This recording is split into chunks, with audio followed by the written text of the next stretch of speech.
Hey guys, welcome back to my channel. I am Ujjwal Bhatia, your biology mentor, and today we learn our lesson molecular basis of inheritance. ठीक है, तो सबसे पहले तो हम इस लेसन में क्या क्या पढ़ेंगे उसके बारे में डिस्कस कर लेते हैं थोड़ा सा।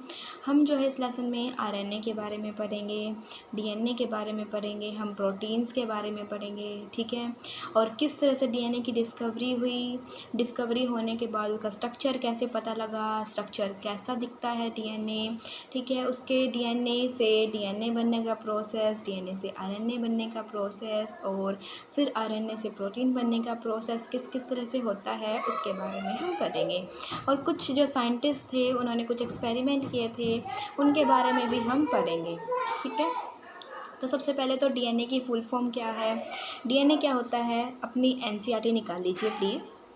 डीएनए क्या है, 2-डीऑक्सीराइबोन्यूक्लिक एसिड। 2-डीऑक्सीराइबोन्यूक्लिक एसिड का यहाँ पर क्या मतलब है, इसका मतलब है कि डी का मतलब क्या होता है, कमी होना, ऑक्सी का मतलब है ऑक्सीजन। तो यहाँ पर क्या है, डीएनए के अंदर एक ऑक्सीजन की क्या है, कमी है, ठीक है।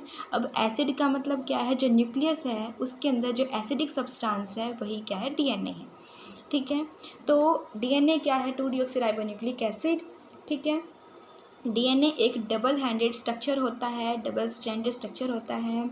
इसके अंदर जो शुगर प्रेजेंट होती है वो है 2-डीऑक्सीराइबो शुगर, ठीक है, 2-डीऑक्सीराइबो शुगर प्रेजेंट है। दूसरी बात क्या है, डीएनए जो है मोर स्टेबल है, डीएनए क्या है, मोर स्टेबल है। ये जो है जेनेटिक मटेरियल होता है most of the organism, DNA जो है जेनेटिक मटेरियल है मोस्ट ऑफ द ऑर्गेनिज्म।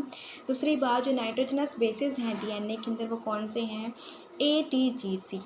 यहाँ पे ए का क्या मतलब है, एडेनाइन, टी का मतलब होता है थायमिन, जी का मतलब है गिनाइन, एंड सी का मतलब होता है साइटोसिन, ठीक है।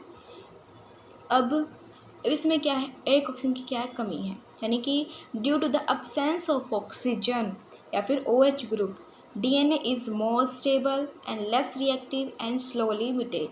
और स्लोली म्यूटेशन होने की वजह से ही ये जो है मोस्ट ऑर्गेनिजम्स का जेनेटिक मटेरियल होता है। अगर हम आरएनए की बात करें तो आरएनए की जो फुल फॉर्म है वो क्या है, राइबोन्यूक्लिक एसिड। राइबोन्यूक्लिक एसिड यानी कि ये जो है एक एसिडिक सब्सटेंस है जो कि न्यूक्लियस के अंदर प्रेजेंट होता है। जो शुगर इसके अंदर प्रेजेंट है वो कौन सी है, राइबो शुगर प्रेजेंट है।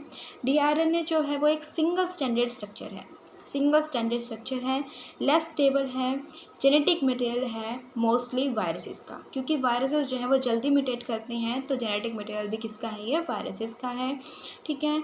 ये लेस स्टेबल होता है, किसकी वजह से लेस स्टेबल होता है, क्योंकि इसके अंदर OH ग्रुप प्रेजेंट होता है, ठीक है। ये डीऑक्सी नहीं है, ये ऑक्सी राइबोन्यूक्लिक एसिड है, इसके अंदर जो है OH ग्रुप प्रेजेंट होता है, ठीक है। दूसरी बात, जिसके अंदर जो नाइट्रोजनस बेसिस हैं वो हैं AUGC। A, G और C तीनों में चीज़ें सेम हैं, लेकिन जो U है यहाँ पे डीएनए के अंदर क्या था, T प्रेजेंट था, और जो आरएनए है वहाँ पर क्या है, U प्रेजेंट है। वहाँ पे T का मतलब क्या था, थायमिन, और यहाँ पे जो U प्रेजेंट है उसका मतलब क्या है, यूरासिल, ठीक है। अब डीएनए होता क्या है, DNA is a long polymer made up of deoxy nucleotides, ठीक है। डीएनए जो है लंबा पॉलीमर होता है जो कि किसका बना होता है, न्यूक्लियोटाइड्स का बना होता है, ठीक है। अब जो न्यूक्लियोटाइड्स को हम पॉलीन्यूक्लियोटाइड बोल सकते हैं, क्योंकि पॉलीमर का मतलब है पॉली, ठीक है, और उसमें क्या है, न्यूक्लियोटाइड्स प्रेजेंट है। तो डीएनए जो है वो पॉलीन्यूक्लियोटाइड की चेन का बना होता है। अब अगर हम एग्ज़ाम्पल लें तो इसमें एग्ज़ाम्पल दे रखा है एनसीईआरटी में, नेक्स्ट पेज पे हमारे पेज नंबर है 96, पेज नंबर पे एक एग्ज़ाम्पल दिए हुए हैं किसका, एक तो बैक्टीरियोफेज को हम बोलते हैं 5×174, ठीक है, जिसमें न्यूक्लियर प्रेजेंस होते हैं 5386 न्यूक्लियोटाइड। उसके बाद जो बैक्टीरियोफेज है लैम्डा, उसके अंदर जो बैक्टीरियोफेज होते हैं वो हैं 48502, ठीक है। ऐसे ही हम एशेरिशिया कोलाई की बात करें तो उसके अंदर जो बेस पेयर प्रेजेंट हैं 4×10⁻⁶ बेस पेयर प्रेजेंट है। अब इसमें हम बेस पेयर और न्यूक्लियोटाइड में क्या फ़र्क है, न्यूक्लियोटाइड जो है वो एक सिंगल जो है यूनिट होती है। अगर हम दो न्यूक्लियोटाइड को मिला दें, यानी कि दो न्यूक्लियोटाइड जब लिंकेज करते हैं तो वो क्या बनाते हैं, बेस पेयर्स बनाते हैं, ठीक है। तो एशेरिशिया कलाई के अंदर जो न्यूक्लियोटाइड प्रेजेंट है वो कितनी है, सॉरी बेस पेयर जो प्रेजेंट है वो कितनी है, 4 × 10⁻6 बेस पेयर। अगर हम ह्यूमन की बात करें तो ह्यूमन में अगर हम हैप्लॉइड कंटेंट की बात करें तो वो कितना होगा, 3.3 × 10⁻9 बेस पेयर। और अगर हम उसमें डिप्लॉइड कंटेंट की बात करें तो कितने न्यूक्लियोटाइड्स होंगे, 6.6 × 10⁻9 बेस पेयर्स।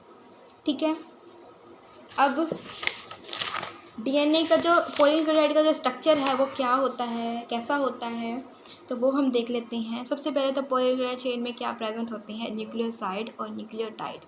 यानी कि न्यूक्लियोसाइड का मतलब होता है इसमें कि हमारे नाइट्रोजनस बेस और जो शुगर है वो प्रेजेंट होती है। अगर हम न्यूक्लियोटाइड की बात करें तो उसमें जो है हमारे नाइट्रोजनस बेस, हमारी पेंटोस शुगर और जो है फॉस्फेट ग्रुप प्रेजेंट होता है। ठीक है, अगर हम न्यूक्लियोटाइड की बात करें तो न्यूक्लियोटाइड के जो 3 कंपोनेंट्स हैं, nitrogenous base, phosphate sugar and our pentose sugar, phosphate group and nitrogenous base. ठीक है, अब जो नाइट्रोजनस बेसिस हैं वो 3 टाइप्स के होते हैं।